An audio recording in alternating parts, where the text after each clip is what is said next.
બેઠેલા તમામ મુસાફર ધ્યાન આપે. અત્યારે વાગ્યા છે 10:50:55.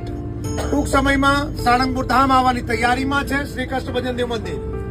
10:30 વાગ્યાથી 11:15 સુધી રાતભોગના કારણે શ્રી કૃષ્ણ ભજન દેવ મંદિર બંધ હોય છે. આપણે 10 મિનિટમાં પહોંચીશું એટલે થશે 11.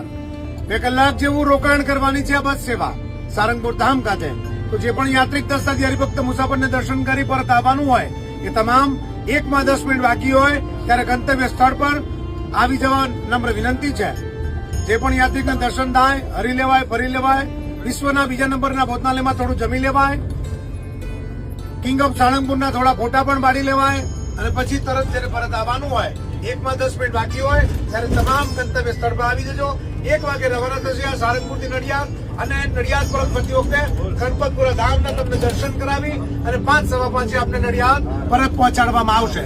ઉતરતી વેળાએ કોઈનો સામાન, મોબાઈલ, બેગ, ઇયરફોન, ચશ્મા, ખિસ્સાનું પાકીટ, લાવેલી બેગ, તેની માથાની ટોપી, હાથની લાકડી, કિંમતી સરસામાન ચીજ વસ્તુ બસમાં ન રહી જાય તેની કાળજી રાખી ઉતરજો.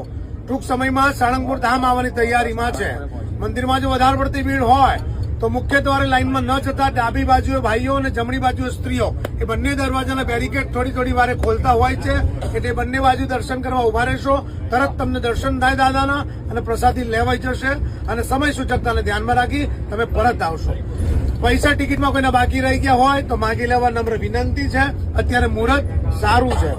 સૌને ભાવથી જય શ્રી સ્વામિનારાયણ. બસમાં સ્વચ્છતા જાળવવા બદલ ખૂબ ખૂબ ધન્યવાદ. સૌ પુનઃ પધારશો. સૌને ભાવથી ફરી એકવાર જય શ્રી કૃષ્ણ ભજન દેવ.